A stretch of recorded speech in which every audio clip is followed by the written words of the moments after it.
नमस्कार, आपलं सर्वांचं स्वागत आहे. डेप्रिसिएशन आपलं सुरू आहे आणि डेप्रिसिएशन वरचं हे उदाहरण क्रमांक 5 आपण बघतोय. मागची जी काही एक्झाम्पल आहेत 4 मार्कासाठी विचारले जाणार किंवा लखुत्तरी एक्झाम्पल आपण बघितलेली आहे. त्यामध्ये फक्त एक सूत्र आहे, वार्षिक घसारा कसा काढायचा, दिलेली माहिती आणि त्यावरून घसारा कसा शोधायचा. आता पुढचं जे एक्झाम्पल आहे हे उदाहरण क्रमांक आहे तुमचं 4, एक्झाम्पल नंबर 5, 5व्या नंबरचं. आता याच्यामध्ये अकाउंट्स विचारलेलं आहे. प्रश्न सोडवताना बघायचं की प्रश्नामध्ये काय विचारलेलं आहे. सगळ्यात महत्वाचं प्रश्न पहिले वाचून घ्यायचा. On the 1st April 2014 A businessman purchase a plant for ₹94,000. एक व्यवसाय करणारा बिझनेसमॅन आहे, तो 1 एप्रिल 2014 रोजी 94,000 रुपयाचं एक यंत्र खरेदी करते, प्लांट. ठीक आहे, 94,000 ची खरेदी आहे. And paid ₹6,000 for the it's installation. 6,000 रुपये त्याला बसवण्यासाठी काय करतोय, तो खर्च करतोय. पुढे म्हणते दी estimated life of the plant. त्या जे काही प्लांट खरेदी केलेला आहे त्या प्लांटचं अनुमानित आयुष्य 10 वर्ष आहे. And it's residual value will be ₹10,000. जी काही संपत्ती तिच्याकडे राहणार आहे त्या संपत्तीमध्ये एकंदरीत त्याचं 10,000 रुपयाचं नुकसान होणार आहे किंवा त्याची घट होणार त्या किमतीमध्ये. पुढे मध्ये प्रिपेअर, सगळ्यात महत्वाचा पॉईंट आहे की प्रिपेअर काय सांगितलेले उदाहरणामध्ये. इथं सांगितलेलं prepare A plant account for the 3 years. 3 वर्षासाठी तुम्हाला काय विचारलेलं आहे, प्लांट अकाउंट विचारलेलं. कोणत्या पद्धतीने विचारलेलं आहे तर fix installation method. Fix installation method. तुम्हाला स्क्रॅप व्हॅल्यू आणि इन्स्टॉलेशन चार्जेस दिलेलं असेल तर समजून घ्यायचं. तुम्हाला इथं रेड्युसिंग पर्सेंटेज मध्ये दिलेलं नाही, याचा अर्थ तुम्हाला अॅन्युअल पॅटर्न मध्ये जे आहे उदाहरण सोडवायचंय. मग सगळ्यात महत्वाचं तुम्हाला काय करायचं, इथं याचं पहिले अॅन्युअल डेप्रिसिएशन काढून घ्यायचा. फिक्स म्हणजे काय, घसारा बदलणार नाही, दरवर्षी तोच राहणार आहे. म्हणजे या ठिकाणी पहिले काढून घ्यायचं आपल्याला काय तर डेप्रिसिएशन काढून घ्यायचं पहिले अॅन्युअलचं. इथं मग इथं लिहायचं आन्सर, किंवा इथं साईडला जरी घेतलं तरी चालते, जागा आपल्याला मोठी लागणार आहे. आता आन्सर मध्ये find out depreciation, find out depreciation. आपलं सूत्र माहिती आहे तुम्हाला, डीईपी बरोबर cost of price plus installation charges minus scrap value divided life of किंवा estimated life of this asset किंवा दिस जे काही खरेदी केलेलं असेल ते. कॉस्ट ऑफ प्राइस किती आपली 94,000 प्लस त्याला बसवण्यासाठी 6,000 रुपये खर्च आला, मायनस त्याची घट 10,000 मध्ये होणार आहे. आणि एकंदरीत संपत्तीचं जे अनुमानित आयुष्य आहे ते आहे 10 वर्ष. मग बरोबर 94 प्लस 6 1,00,000 रुपये. आणि 1,00,000 मधून हे 10 वजा करायचे, इथे 10 भागिले किती 10 बरोबर 1,00,000 मधून हे गेले किती राहतात 90 भागिले 10 बरोबर 1,000 कटलं किती तर अॅन्युअल डेप्रिसिएशन येते तुमचं किती 9,000 रुपये. अॅन्युअल डेप्रिसिएशन येते तुमचं 9,000. आता हा कशासाठी पाहिजे तर आपल्याला, तर आपल्याला जे उदाहरण सांगितलेलं आहे त्यांनी प्लांट अकाउंट सांगितलेलं आहे ते प्लांट अकाउंट तयार करायसाठी आपल्याला लागणार आहे.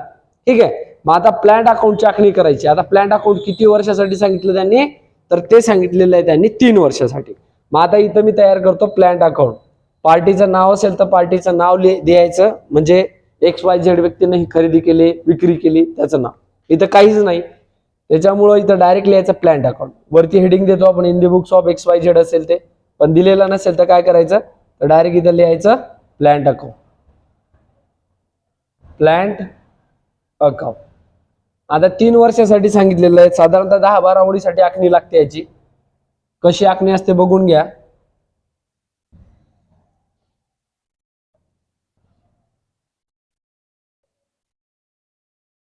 प्लांट अकाउंट मध्यभागी नाव द्यायचंय प्लांट अकाउंट.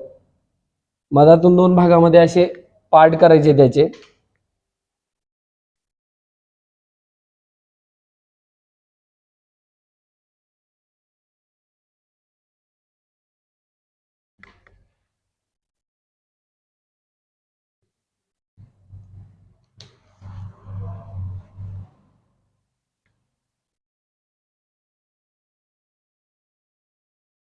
ही तुमची अशी आखणी होते बघा. पहिल्या कॉलमला नाव द्यायचं डेट, दुसरा आहे तुमचं पर्टिक्युलर,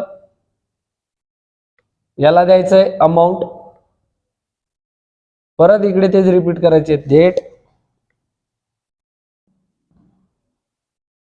पर्टिक्युलर अमाऊंट. आता ही जी बाजू आहे याला सीआर बाजू म्हणतो आणि जी डावी बाजू आहे त्याला म्हणतो डीआर. ठीक आहे, व्हिडिओ क्वालिटी वाढून घ्यायची जर तुम्हाला क्लिअर दिसत नसेल तर. Date particular amount, date particular amount. ठीक आहे, आता याच्यामध्ये अवघड काहीच नाहीये. प्रत्येक वर्षाचा घसारा घ्यायचा, बॅलन्स काढायचं आणि बेरीज करायची आणि पुढे कॅरी फॉरवर्ड करायचं. ठीक आहे, मग या ठिकाणी खरेदी या साईडला येते.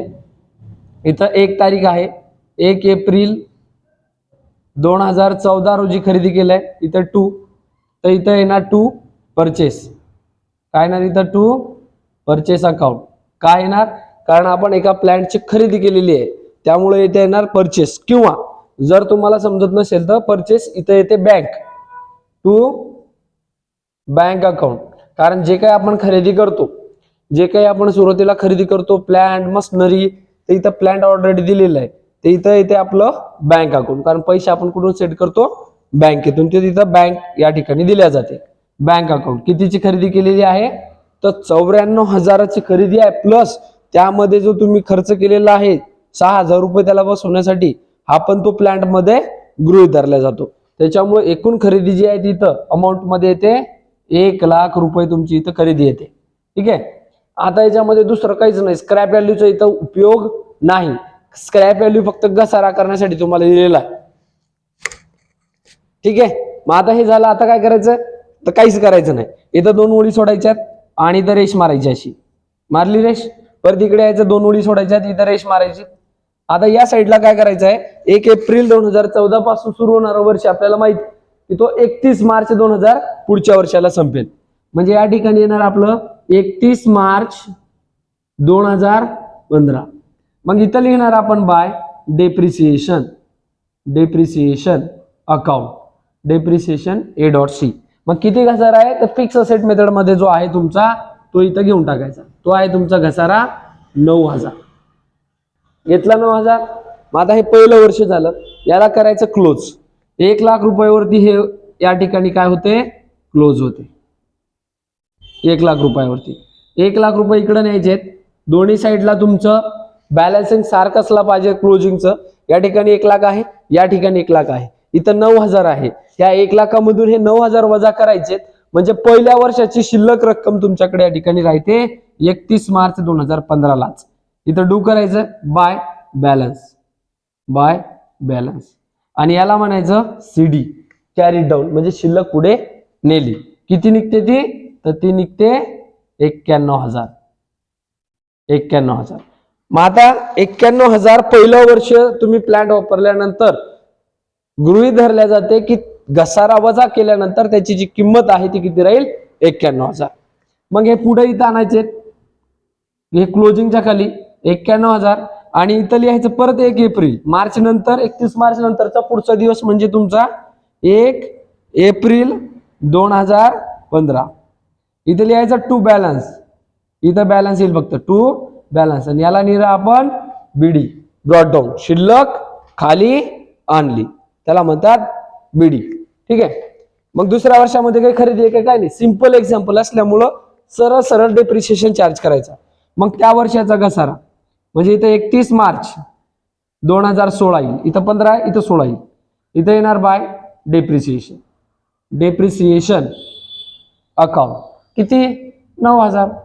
कारण फिक्स आहे, फिक्स असल्यामुळे तो घसारा बदलत नाही.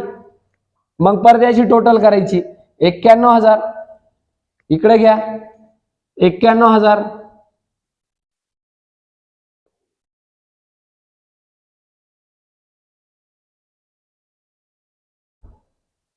घेतले 91,000. मग 91,000 मधून आता तुमचे जे काही आहे 9,000, हे 9,000 काय करायचे, वजा करायचे. 91 मधून 9,000 वजा करायचे, 82,000 शिल्लक राहतात. ठीक आहे, 91 मधून कॅल्क्युलेटर अलाउड आहे.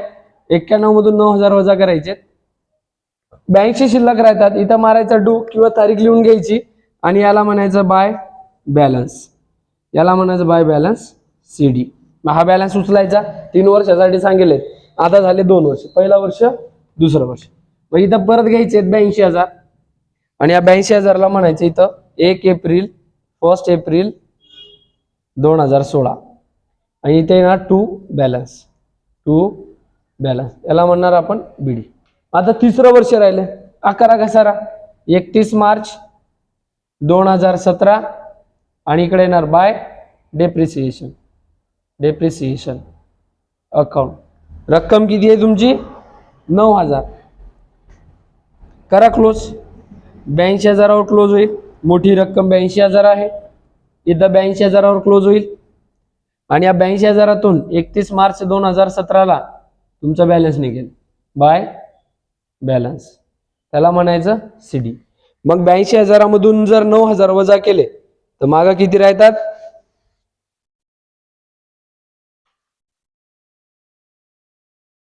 73,000. हे इथं राहतात तुमचे 73,000. हे तिसरं वर्ष. 73,000 आल्यानंतर हे काय करायचे पुढे फॉरवर्ड करून टाकायचे पुढच्या वर्षाला. म्हणजे ते येईल इथं 1 एप्रिल 2017 आणि ते येईल टू बॅलन्स आणि याला म्हणणार आपण बीडी. किती 73,000. 73,000च्या खाली 2 रेष मारून घ्यायचं आणि जिथपर्यंत आखणी केलेली आहे इथून असं एक पूर्ण रेष ओढून घ्यायची. तुमचं उदाहरण या ठिकाणी संपलं. अशा पद्धतीचं डेप्रिशिएशन वरचं साधं एक्झाम्पल तुम्हाला विचारले जाते. बऱ्याच ठिकाणी विद्यार्थ्यांना अडचण येते. फक्त समजून घ्यायचं घसारा हा स्थिर राहतो.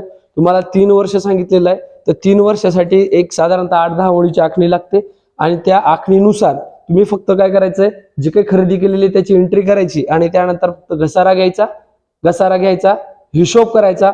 नवीन आलेली रक्कम घ्यायची, परत घसारा घ्यायचा, हिशोब करायचा, ती रक्कम खाली घ्यायची, परत घसारा घ्यायचा, क्लोज करायचं आणि शेवटी बॅलन्स दुसऱ्या बाजूला जे काही येईल त्या बाजूला ट्रान्सफर करायचं, 2 रेषा मारायच्या, क्लोज करायचं. तुमचं उदाहरण इथं डेप्रिसिएशनचं होऊन जाईल. काही अडचण तुम्हाला येणार नाही. हे होतं प्लॅन्ड अकाउंट. याच पद्धतीनं हे बेसिक एक्झाम्पल आहे, म्हणजे सुरुवातीचे एक्झाम्पल आहेत की हे एक्झाम्पल तुम्हाला व्यवस्थित समजायला लागले की तुम्हाला पुढचे एक्झाम्पल सोडवताना अडचण येत नाही. त्यामध्ये रिड्युसिंग बॅलन्स मेथडवरचे एक्झाम्पल थोडे अवघड जातात, जास्त नाही. फिक्स असेटचे जे आहेत हे फिक्स असेट सारखेच जे असतात ते स्थिर प्रभाग पद्धतीचे एक्झाम्पल तुम्हाला जातात. त्याच्यामध्ये घसारा हा पर्सेंटेज मध्ये काढलेला असतो दिलेल्या रकमेवरती, बाकी दुसरं काहीच नाही. त्याच्यामध्ये एक यंत्र खरेदी केलेलं आहे, पुढे 2, 3, 4 असे यंत्र तुम्हाला खरेदी व्हायला दिसतील. काय अडचण असेल तर कमेंट बॉक्स आहे, त्या कमेंट बॉक्समध्ये तुम्ही मला कमेंट्स करा. त्यासोबत तुम्ही जर चॅनलवर नवीन असाल तर चॅनलला सबस्क्राईब करून घ्या, जेणेकरून तुमच्यापर्यंत माझे अपडेटेड व्हिडिओ लवकरात लवकर पोहोचेल. या ठिकाणी थांबतोय. जय हिंद, जय महाराष्ट्र.